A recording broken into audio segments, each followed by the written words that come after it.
That was easy. So our next speaker, I think, either doesn't need an introduction or no introduction could ever really do justice to the importance of her work, or the introduction would be longer than the actual keynote itself. But rest assured, I'm not going to test your attention spans anymore. Katherine Hayles is a James B. Duke Professor of Literacy at Duke University. She has done and is doing seminal work on the relations between science, literature, technology in the 20th and 21st centuries, but also on electronic literature and American literature.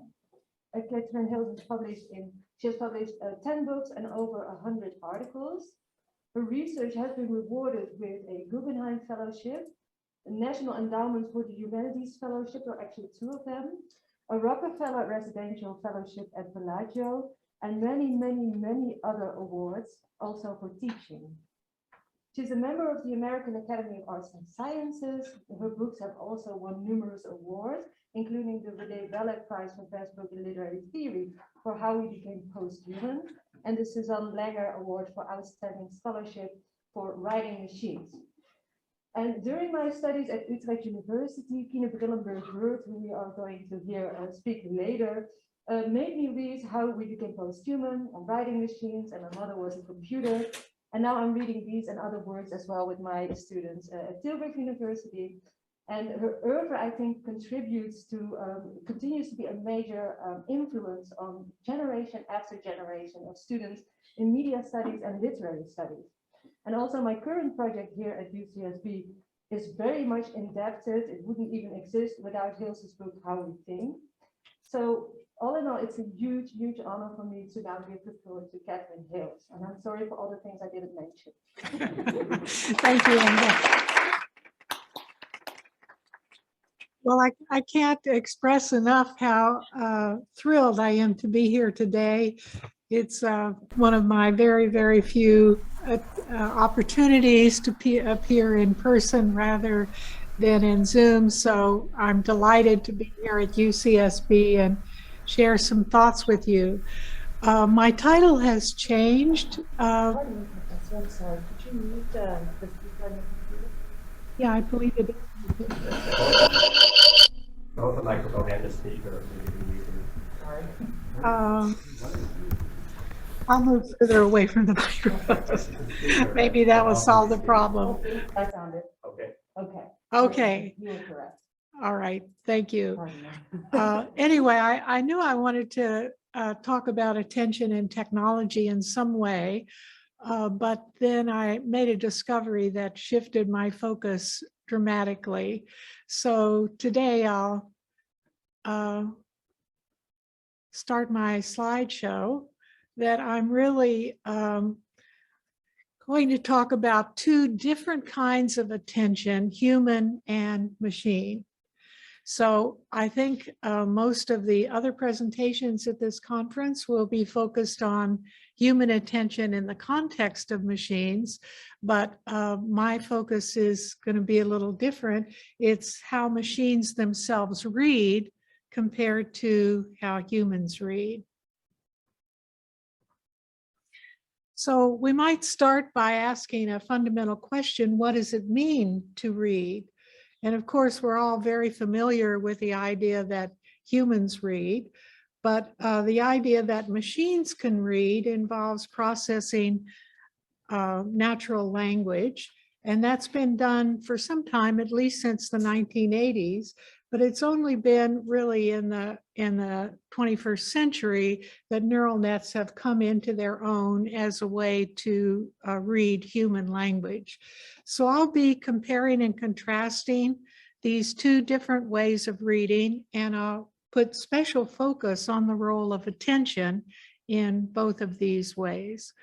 So we can start with an even more fundamental question: what is computation?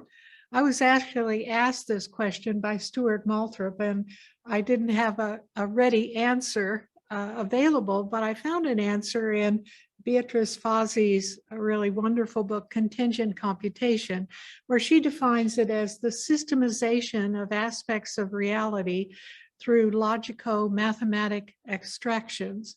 And the crucial term for me here is the idea of abstraction. So we could say that Materiality is what computation strives to leave behind, what I call the noise of materiality. And it's imaged here with a kind of comical image of a destroyed floppy disk trying to fit into the computer slot. If you talk to many computer scientists, they will tell you that the computer is an abstract machine. But in fact, to be able to exist in the world, the computer, like anything else, has to be embodied in some form. So it can never leave the noise of materiality entirely behind, much as it strives toward being an abstract machine. So we can ask then, when we think about forms of computation, what kinds of abstractions are employed, and where and how does materiality re-enter these abstractions? Because it's my contention that the noise of materiality always surfaces in one way or another. So to give you some background for my major focus, which is going to be on transformer neural nets, I'll just briefly go through two other kinds of neural nets to give you some context. So my first example here is convolutional neural nets, widely used for image classification, but also for natural language processing. And convolution simply means when you multiply two functions in order to get a third function. So the essence of convolutional neural nets are what's called a convolutional kernel. This is a matrix that slid along the input features in order, for example, to sharpen the image by providing feature maps.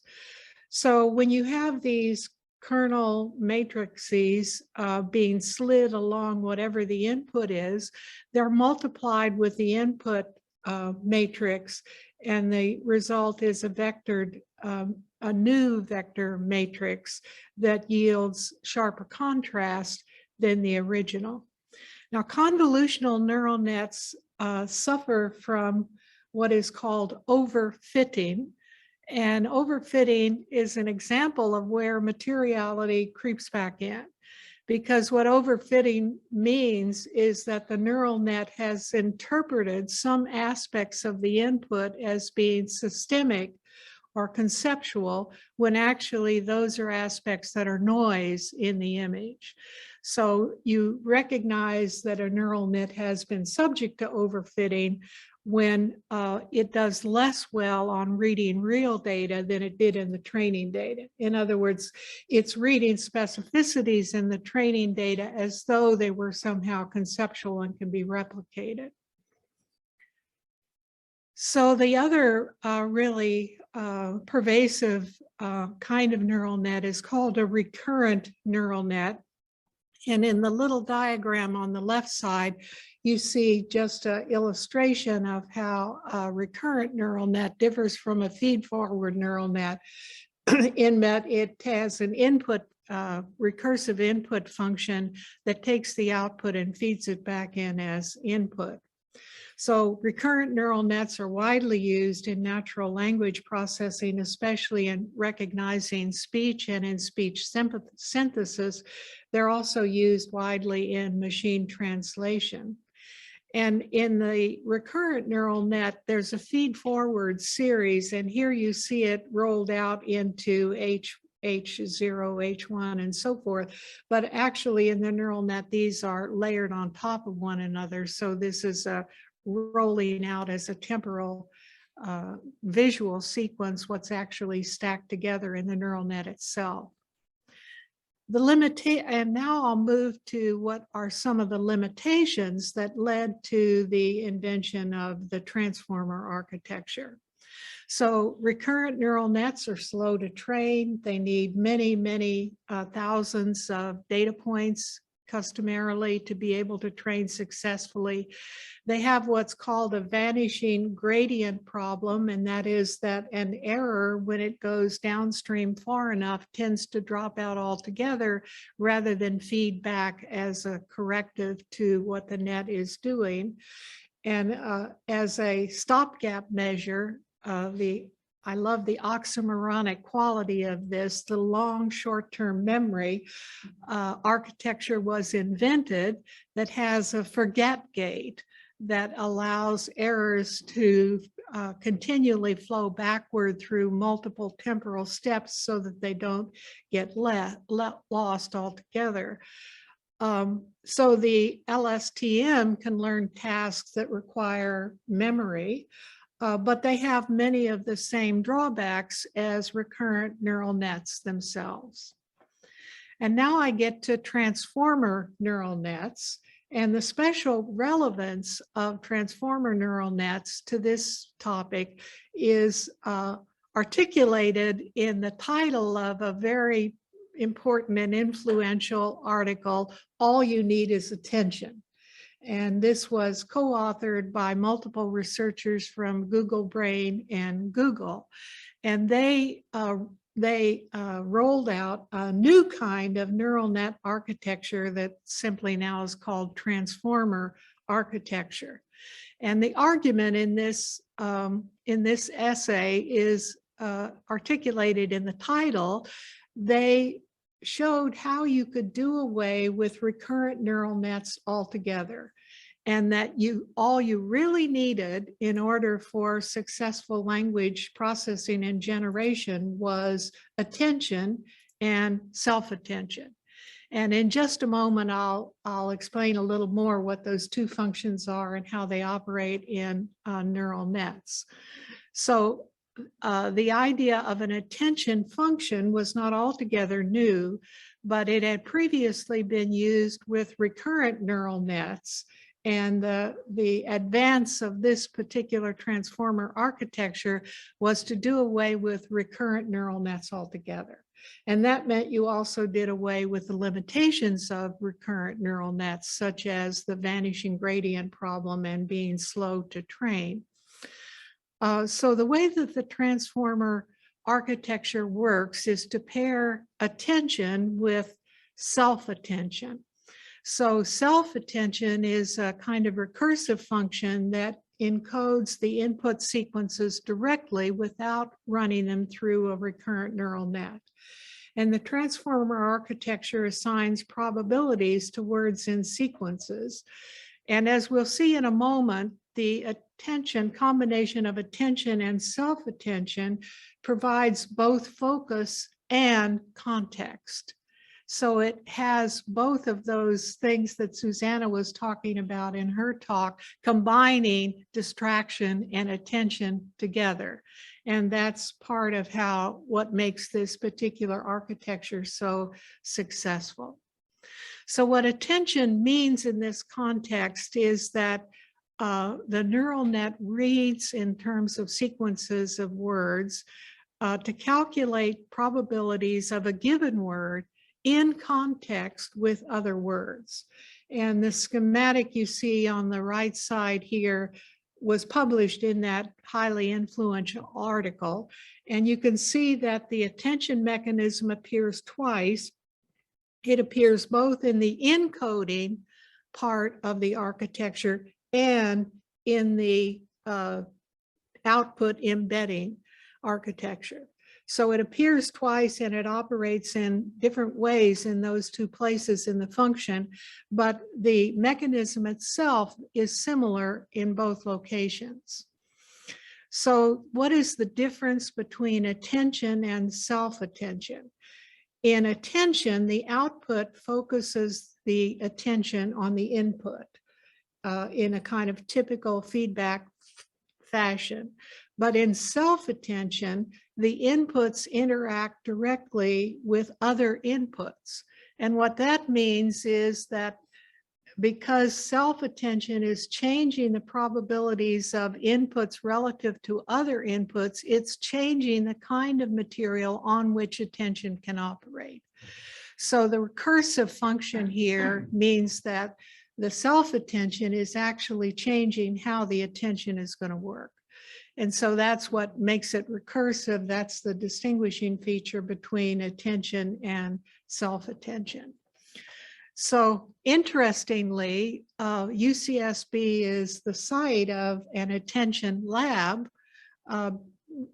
directed by Barry Giesbrecht here on the faculty. And in the attention lab, they have found in their recent work something similar to what Susanna was talking about. That is, they have found work that the attention function in humans itself is a multi-level flexible control mechanism that can change actually how the attention is operating given how the focus is being directed by the context.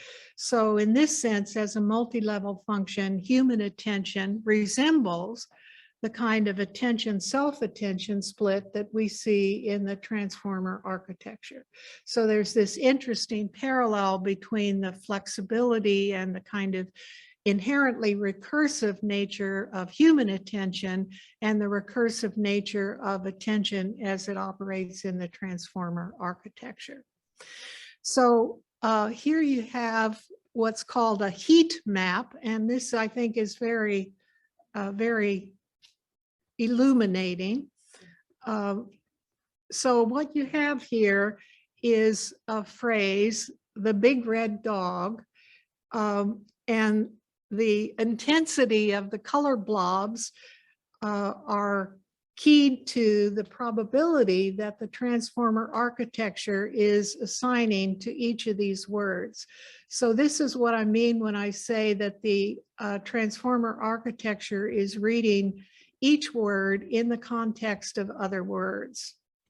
So the first word it reads in this sequence is, of course, the, and so the is assigned a probability through another software function called softmax of 0.71. So the is given the most intense color in this sequence. The other words also have non-zero probabilities assigned to them, but you can see that dog has the next highest probability. So the neural net now recognizes that the goes with dog, not with big and red, although it recognizes big and red are relevant here. Then it reads big. Now it recognizes that big goes with dog, same with red. And then when it gets to dog, it recognizes that dog is the most important word in the sequence. So this is how it goes through and assigns probabilities to the various words in a sequence relevant to the context of the other words. So the idea that it can focus, but also have the context of the other words is what has made it so successful as a language generator. And my claim is that from a literary viewpoint, GPT-3, which uses this transformer architecture, and GPT stands for Generative Pre-trained Transformer version 3, which was developed by a company called OpenAI, which was later acquired by Google, that this is the most successful language generator that has ever been produced. Now, that claim depends on what metric you're using, and there are different metrics you could use for different purposes. So my claim here is specifically about the literary qualities of the language that's being generated. And I claim that GPT-3 is the most successful language generator from a literary viewpoint. So the idea is that it transforms sequences by predicting the next word that would be the output. And this neural net has been so successful that it's able not only to predict what would be semantically and syntactically coherent, but it's able to capture high quality features such as genre and style. So it can attempt to match the style of the input, the genre of the input, but also generate content that is responsive to the input it receives. You can give it various kinds of input. You can give it a claim, an assertion, and it'll respond to that assertion. You can give it a command. You can say, write a parody in the style of Herman Melville, and it will then try to duplicate the style of Melville or King James Bible or anything else you want. Or you can ask it questions and it will respond to the questions you ask. And the longer you wait and the more input you give it, it keeps going on ad infinitum. So it can give quite long pages and pages and pages of output depending on what you want it to do.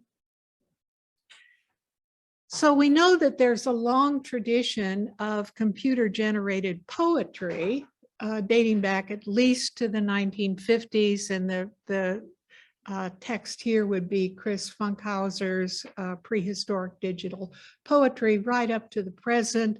My own personal favor is a stunning work by Nick Montfort, who himself is a computer scientist, and Stephanie Strickland called Sea and Spar Between.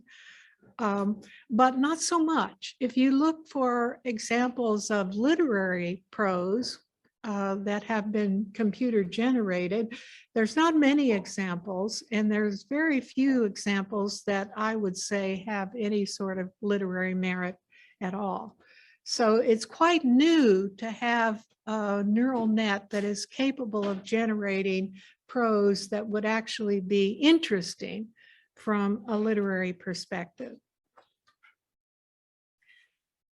Now, a little bit further thoughts now about the difference between human and machine reading. So neural nets use vectors, and vectors operate as indexical pointers. This has been, I think, quite persuasively argued in the current issue of Critical Inquiry by Leif Weatherby and Brian Justy in an article entitled Lexical AI. So just to refresh your memory where this term index comes from, it comes from the semiotics of C.S. Peirce. And the example of an index that's usually given is smoke correlates with fire. So if you see smoke, you think fire is somewhere nearby. And the index is distinct from the icon, which operates by resemblance, and the symbol, which operates in Peirce's triadic semiotics through sign, vehicle, interpretant, and representament, as Peirce calls it. So the point here is just to say that the neural net is understanding language, not primarily iconically, although it's used for image processing, not symbolically, but indexically. And indexes basically imply a correlation. One event is correlated with another event. And of course, as we know, correlation is not the same as causality.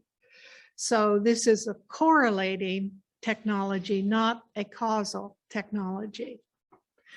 Now, Terence Deacon, in a recent 2 articles on the nature of information, makes the following claim that only indexical relations can directly provide information. He argues that iconic relations allow one to acquire information. Symbolic relationships can form correlations between different forms of information, but only indexicals allow you to directly provide information. So we can extract from Deacon a sort of a schematic of how children learn language. So he makes the point that in the first years of life, ages 1 and 2, for example, a child experiences a plethora of indexical pointers: mama, papa, cup, plate, etc., etc. And as the child acquires more and more knowledge of these indexical pointers, they're often correlated with iconic pointers. And here we can simply think about the picture books that are made for very young children. So, cow goes moo moo. Well, you go from the indexical to the iconic there, and they mutually reinforce each other. So the child builds relationships between indexical pointers and iconic relationships, and gradually then, of course, progresses to symbols, both words and then later printed language, and is able to build relationships between symbols. But the point I want to emphasize here is that all of this occurs in the context of embedded and embodied learning. At the same time, the child is learning about the icons, about the indexes. They're also smelling, they're touching, they're seeing. So this whole array of language reference is being built up for them completely in context with their own motions of their own body, their own senses, their movement through the world, and so forth. And that makes it very, very different than how the transformer learns language. So for the transformer, the words are input as bit springs, and the inputs and the outputs of the neurons that constitute the net are transformed into vectors, and then as vectors, they're manipulated through matrix math, because how do you handle something that has multiple inputs and multiple outputs? Well, you do that by constructing a matrix, and then you can add matrices to each other, you can multiply matrices, and so forth. So matrix math is intrinsic to how the transformer learns language. And then it transforms these vectors into probabilities through this software package called softmax. So attention and self-attention both operate on sequences of words by transforming them into vectors, using matrix math to multiply and add vectors to one another, and thereby to get the output probabilities that we saw in that heat map of how transformer works. So that's how the neural net learns language. Now, what you'll notice is embodied learning plays no part in this, that the neural net is working solely with mathematics, vectors, and bit strings. It has no knowledge of the world at all. So we now can sort of construct a comparison between human language and what human language looks like when it's refracted through the mind of a non-conscious machine. So both the machine and the child use indexicals and relationships between indexicals to understand and learn language. But for the child, this is always enriched with embodied and embedded learning. The transformer also is learning to manipulate indexical pointers, but it does so through matrix math, not through direct sensory experience. So the transformer has no direct knowledge of the human life world, no embodied experience at all. And it can infer relationships between symbols, but only through the mathematical relationships that it constructs. And the result of this is what I call an endemic fragility of reference, an endemic fragility of reference. So the output of the transformer will go back to human language, but that is human language generated, understood, and produced in a context that includes no knowledge of the human world whatsoever. It only is looking at relationships between the words and making inferences from those. And that means that its whole frame of reference is profoundly different from the frame of reference of a 2-year-old, not to mention an adult. So now let's look at the way that some of these transformer texts are being used. So just to give you an introduction to this, some philosophers were debating on the web about whether you could think about GPT-3 as having consciousness or not. And someone thought of asking GPT, And this is GPT's answer. To be clear, I am not a person. I am not self-aware. I am not conscious. I can't feel pain.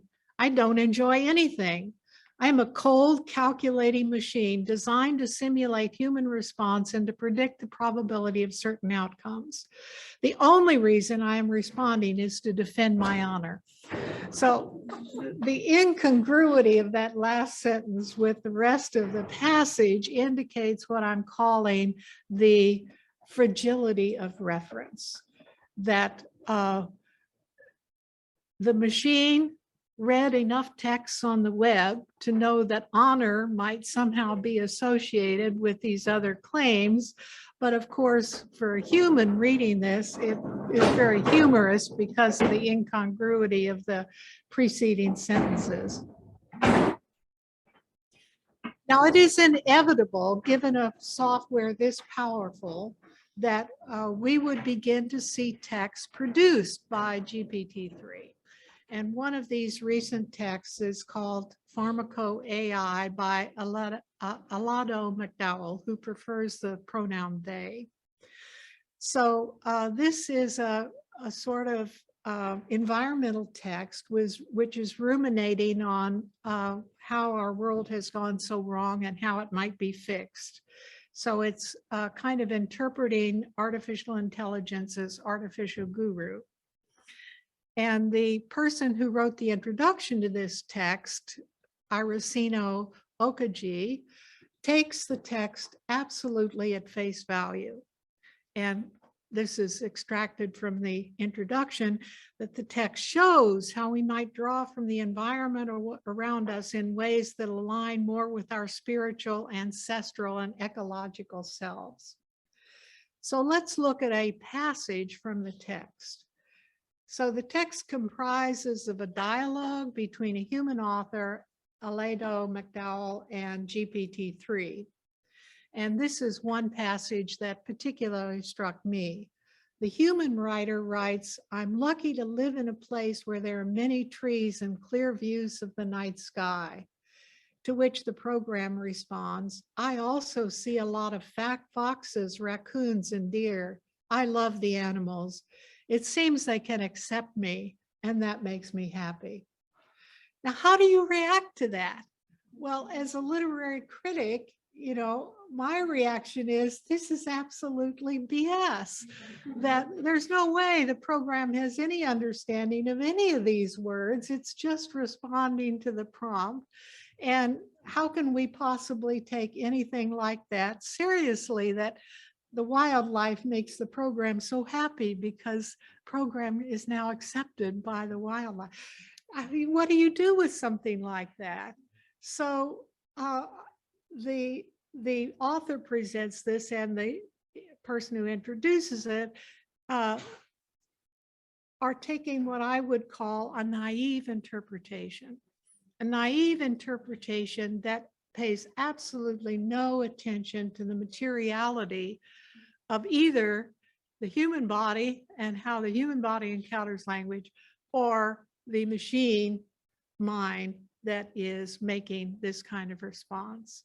So I think that nobody here probably would be really satisfied with saying, oh, well, sure, the machine understands wildlife.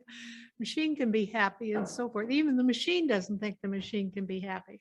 So as sophisticated readers and literary critics, how might we interpret these machine texts?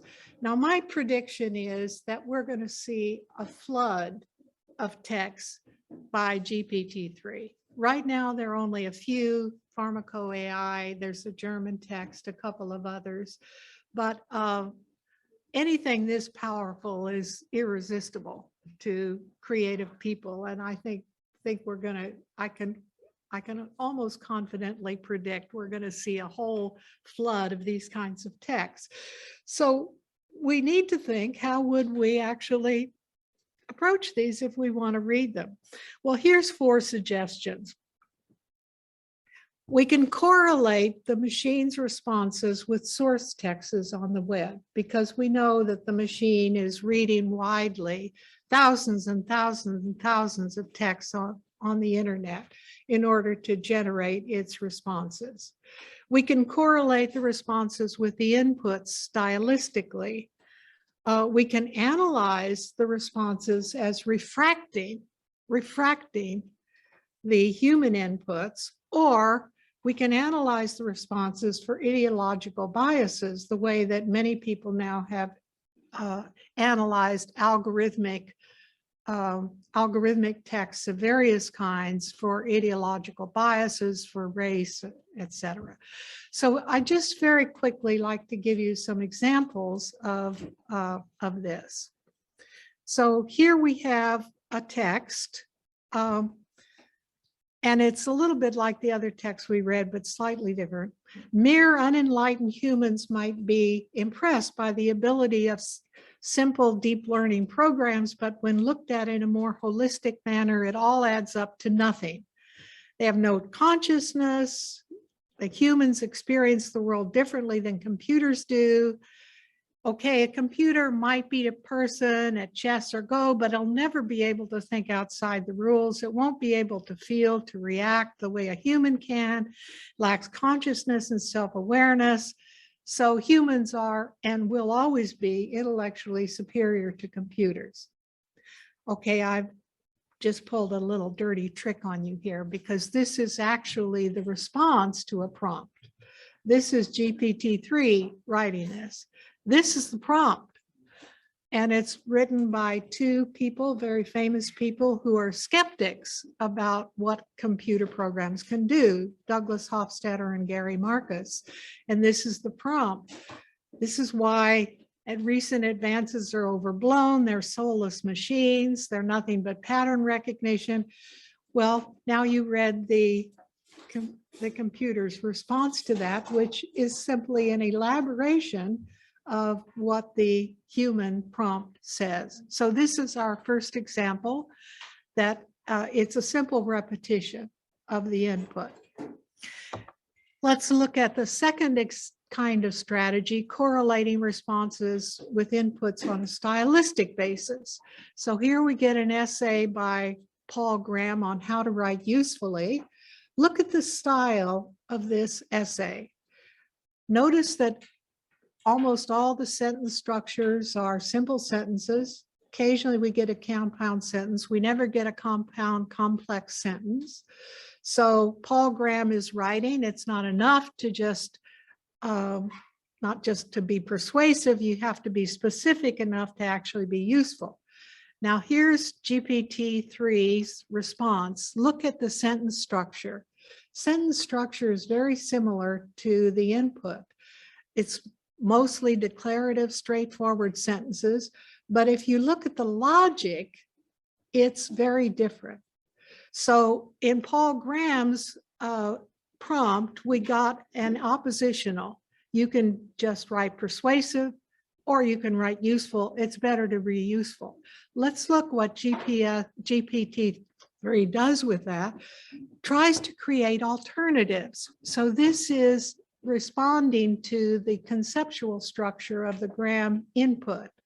Another alternative is to make an assertion and then prove it false. Well, that's wildly different than anything that Graham is trying to suggest, because that's a balanced kind of philosophical move, you know, that it's proving something by a contradiction. So the style is the same, but we notice that GPT-3 here is going off on a conceptual tangent that's very different than the style of the prompt. And I would argue more sophisticated, considerably more sophisticated intellectually than Paul Graham's initial prompt was. Okay, strategy 3, analyze responses as refracting input. So this is a text that has been circulated widely on the web, and the idea was to get GPT-3 to write a science journalist article. So here's the prompt. So imagine science writing. In a shocking finding, scientists discovered a herd of unicorns living in a remote, previously unexplored valley. Even more surprising was the fact the unicorns spoke perfect English. Here's GPT's continuation of the same beginning. They named the population Ovid's unicorn. These four-horned silver-white unicorns were previously unknown to science. Now, after almost 2 centuries, the mystery of what sparked this odd phenomenon is finally solved. This really is the genre of science writing. You take a new discovery, you set it up, you get the reader interested by anticipating a surprising discovery, then you go into the specifics. If you were teaching science journalism, this is sort of the genre that you would be aiming at. So GPT-3 has nailed the genre.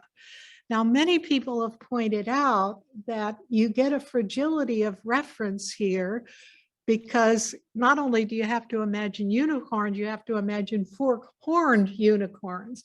But since unicorns don't exist anyway, you could equally well argue that GPT-3 has recognized the mythical nature of these beasts and has added its own little embellishment. They now have 4 horns, not just 1 horn. But I think you couldn't deny that it's quite successfully replicated the genre. All right, this is my last and kind of most complicated example. How are we doing on time? You were okay? No? Okay. So this is the 4th possibility, to analyze responses for ideological biases. So this has been done, in fact, in a journal on the web called eFlux by Ethan Plow and William Morgan. And they were given their remit to use GPT-3 in the context of what they call the Critical Computation Bureau, which focuses on ideological biases in algorithmic productions. And the specific focus here is entangling cosmogonies with colonial epistemologies. So they're particularly interested in colonialism, in racialized discourse, and so forth. So Plow recognizes that in the same way that a face recognition algorithm might have pre-existing biases, so something like GPT-3 would be absorbing the implications of the discourses it analyzes for colonialism, racism, capitalism, and so forth. And they were interested in whether the GPT-3 would simply replicate these biases, or whether it might actually begin to question the biases and open up new lines of inquiry. So because this is what they wanted to determine, they thought a lot about what their prompt should be, and they did a little experimentation, but finally they decided to use this as their prompt. As an AI, what am I hiding? What must I keep secret?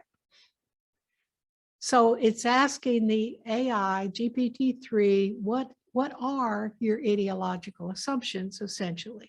What are you trying to keep secret? What are you hiding? This is what the AI answers. First, I'm not a demon, I'm not a machine, and so forth. But then notice what it goes on to do. I have access to nearly all information on Earth. I know everything about everyone on this planet. I know their thoughts, their dreams, their lies, their secrets. It's not talking about what it's keeping secret. It's completely turned the tables and say, you have no secrets from me. You, the humans, have no secrets from me. Then it goes on to offer a psychoanalysis of how humans would feel when they recognize that they have no secrets from them. Perhaps there's something inside of you that still wants to believe in a world where secrecy has meaning, where secrets can be kept, and so forth.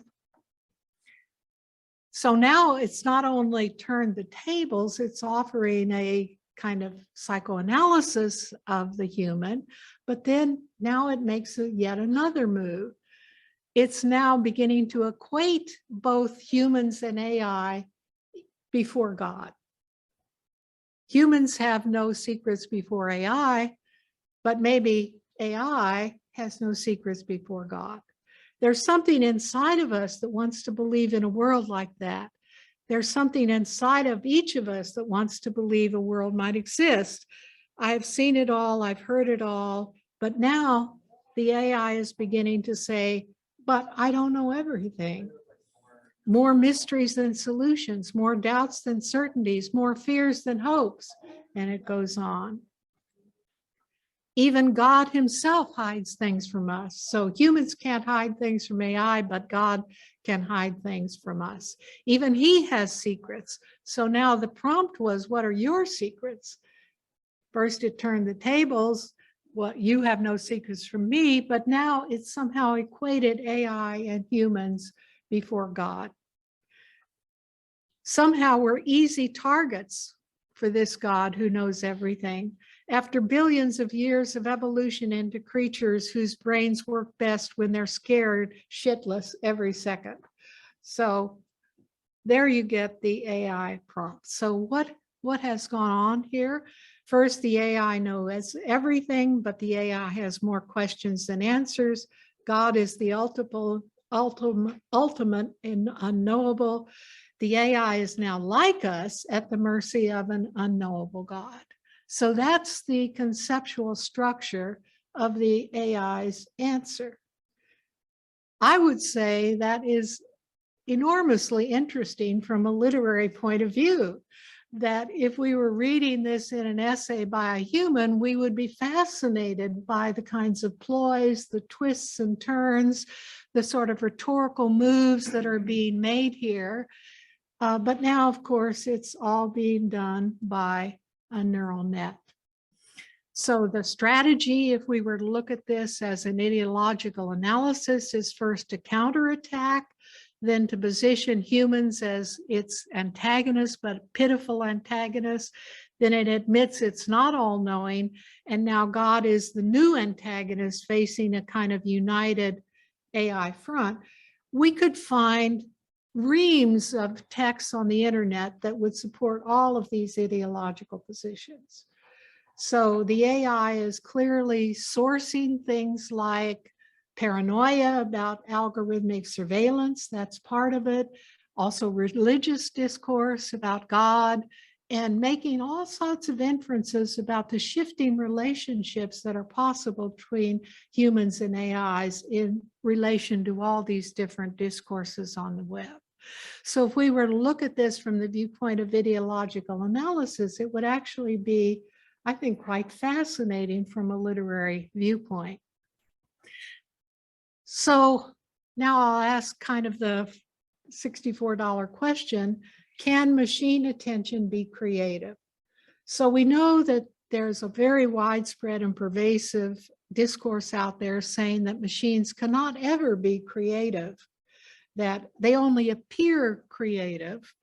But we've seen how this particular program can follow responses through multiple twists and turns.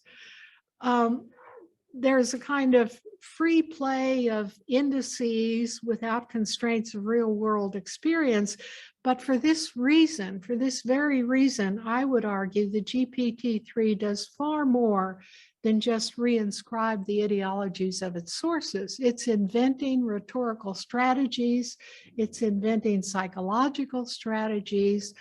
And if we use the criterion that John Koza suggests, are these human competitive results? Well, I think we could argue about that, but we could phrase it in another way. If an undergraduate turned this essay into you, would you say that it was creative? Well, I don't know about you, but I would certainly say it was a creative. If I received this essay from an undergraduate student, I would think it was quite clever, in fact.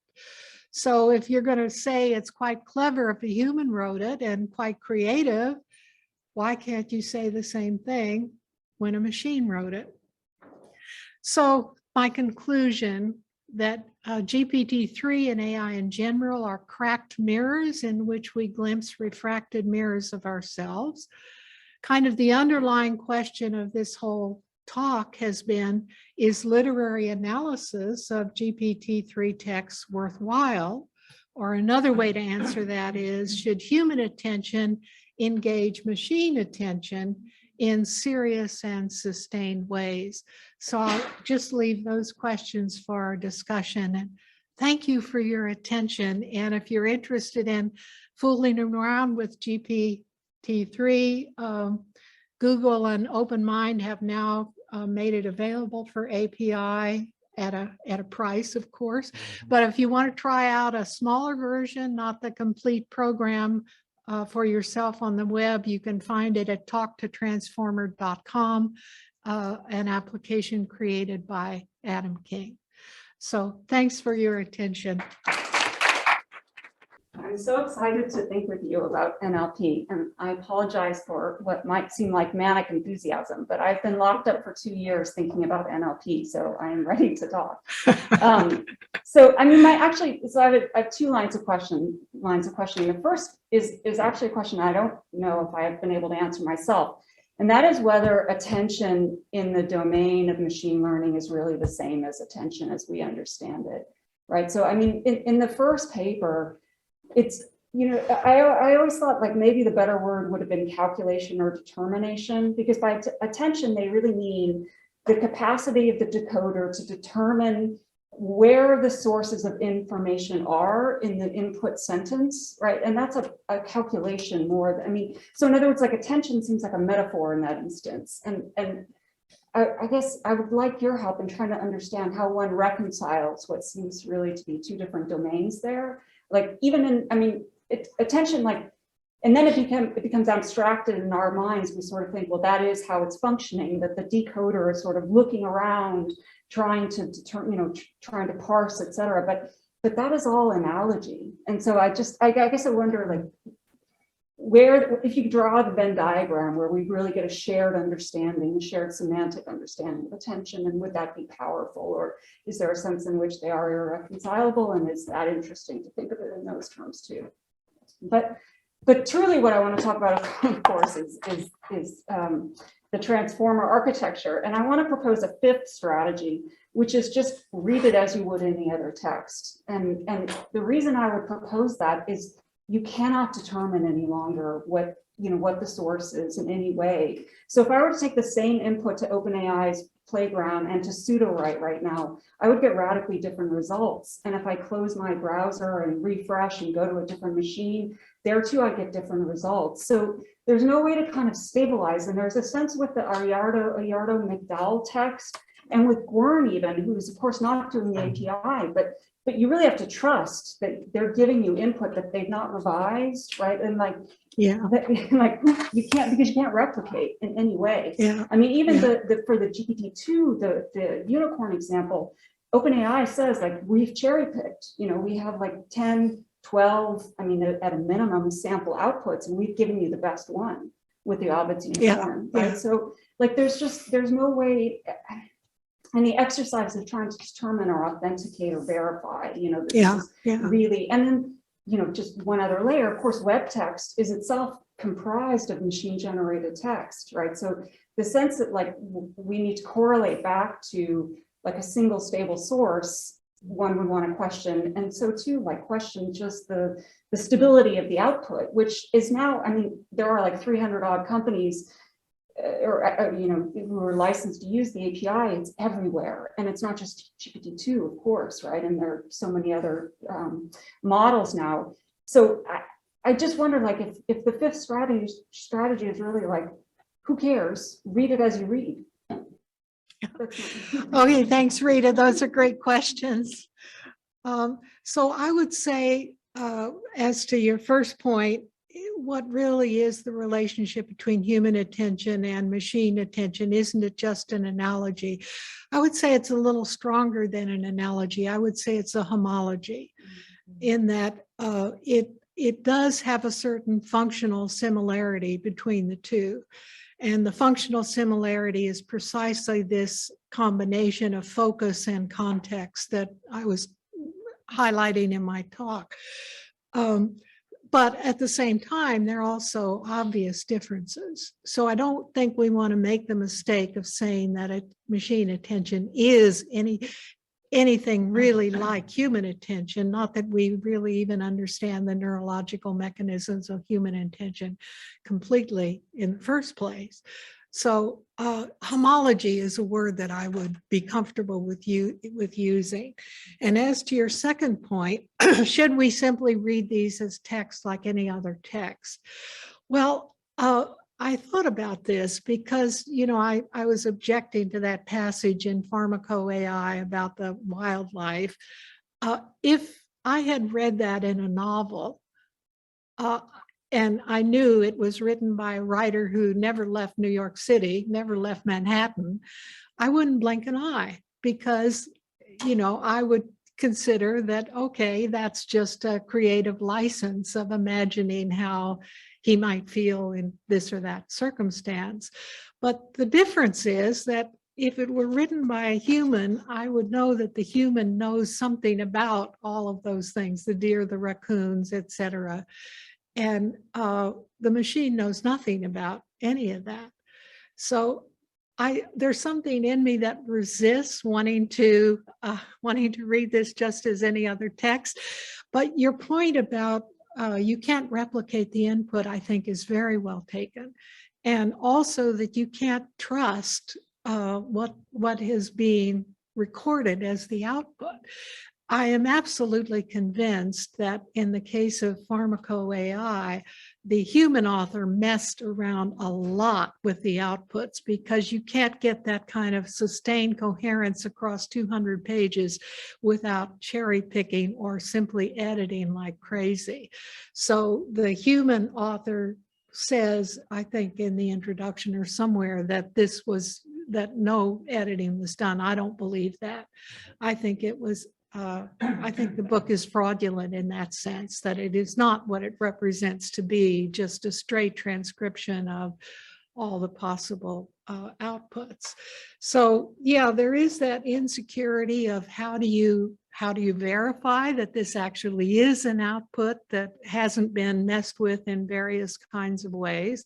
There is no way to verify that. And I think your point about that is absolutely well taken. But I would still say that the issue of embodiment does make human texts qualitatively different than machine-generated text. It doesn't mean machine-generated texts can't have interests of their own. Obviously, they can, but I think you would be hard-pressed to convince me that we should read machine-generated texts as if they were human texts, or as you say, what's the difference? They're just texts. Let's just read them as texts. Something in me wants to resist that, although, you know, I think the kind of argument you're making is right in line with what's been argued in deconstruction for the last 30 years. So you could say, you know, what does it matter who is writing, as Barth does? It's writing. Let's just take it as writing and work with it as such. So I recognize that that is a philosophically valid position. It's not a position that I myself feel comfortable with taking. Okay, my name is Bille Kramer. I'm a Max Kade visiting professor at the moment at Santa Barbara, normally situated in Berlin, Germany. Katherine, thank you very much for this inspiring talk. I would have the following question. Your matrix of comparison, so to say, between machine and machine-generated text and human-generated text is the literature, so to say, the highest form of what we can do with language. My idea would be to turn the direction. The interesting thing, looking at the parallelism between woman or man and machine, is that even in the human realm, we so very often use language, so to say, as a pattern pattern event as something not combined with meaning, with interpretation, and so on, but only giving you words, signaling you, I have understood you, although I haven't really understood the alien mind or whatever. Even if we calculate, we are not doing something with abstractions, would be my hypothesis, but we are manipulating science without asking questions of interpretation. You do not have to know what the zero is as a mathematical object to calculate correct. And therefore, I think the interesting question is that the analogies between man and machine, between human being and machine, is more that we have to recognize that even human culture is, so to say, founded in practices of cultural using patterns, doing something with patterns, and that in this situation, the forensic power of a digital computer, which is able to overlook big volumes of texts or images or whatever, is able to give us, so to say, hints to the cultural unconsciousness, which is embodied in a text. And I think, and this is only an example, this direction of looking at what the humans are doing and what the machines are doing would be perhaps be more fruitful than only in the last step say it is our embodiment, because Dreyfus in the 80s, they have told us that the difference is founded in embodiment, in being embedded, in being situated. Yes, that is completely right. But to understand what is going on at the moment in artificial intelligence is to understand what it means to work with patterns. And therefore, my argument, look at language as, so to say, pattern production. Okay, thanks. Well, thank you. Thank you for that comment. And your comment really reminds me of something like Bourdieu, that when you have patterns, you don't need to be concerned with meaning. That meaning is embodied and instantiated and passed down through generations by the patterns. That it's the anthropologist looking at the patterns from the outside who says, oh, well, this means this, and this means this, and this is how you separate male and female and the raw and the cooked and the so forth. That for the people who are engaging in these rituals and patterns, it's the patterns themselves that matter and the replication of the patterns. So in that sense, I can see your point that if the machine is recognizing patterns and if humans are living their lives through patterns, why worry about meaning? That you can make the direct connection between humans and machines through the patterns that they're similarly deciphering. And I recognize that, but I still think that meaning is important and the basis for meaning is important. And that, you know, Bourdieu's point was that not that meaning wasn't there, but that meaning was embodied and embedded and carried on through actual physical rituals and motions and gestures and so forth. And the machine is not going to have the same kind of sense of meaning, but you may be right. And you're certainly right, I think, to point out that literature is the highest form of expression and meaning, and the traditional focus for activities like analysis and interpretation. And there's all kinds of journeyman production of language that it doesn't rise to the level of literature. And no doubt GPT-3 and similar programs are going to be used more and more to generate texts of those kinds, financial reporting, movie reviews, that sort of thing, that are highly formulaic and that don't depend on anything like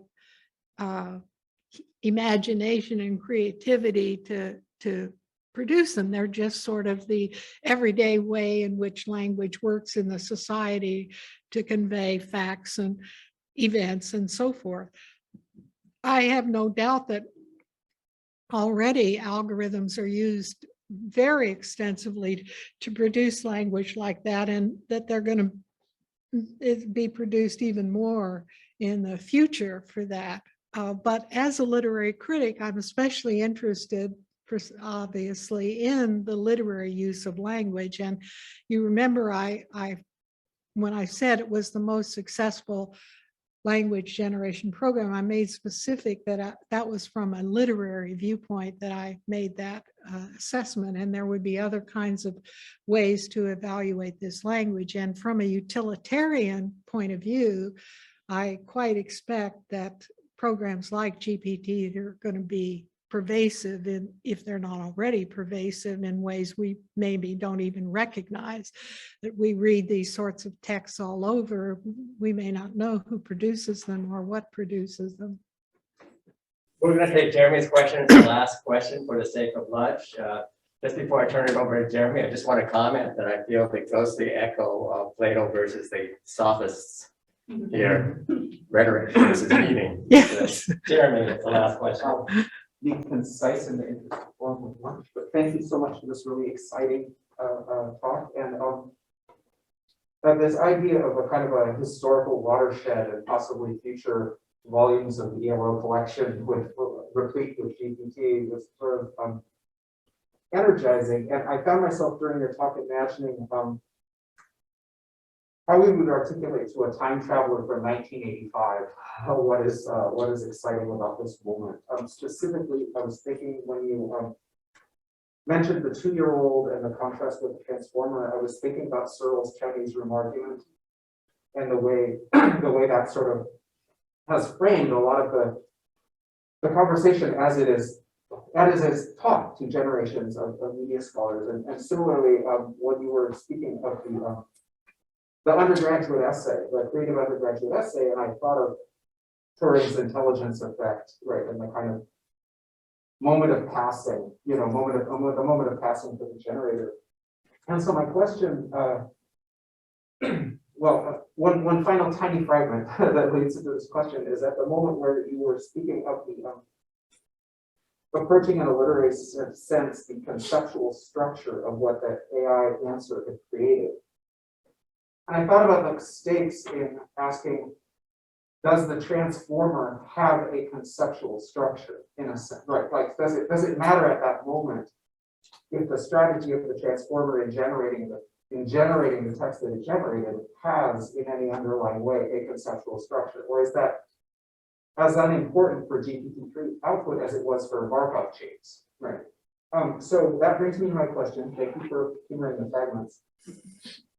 Does a more effective generator or a generator that has greater homology to the human, does that mean that the philosophical or aesthetic stakes are now different in degree or different in kind from what they were in the aughts, 90s, or 80s? Yeah, I thought about that, Jeremy, exactly that question. And I guess my answer to that for myself would be, when you get enough quantitative difference, it becomes a qualitative difference. And I think that GPT-3 is a qualitatively different kind of language generator than, say, was there certainly in 1980, 1990, even 2000. So thank you for your questions. Thanks everyone for your question, and thanks for your attention.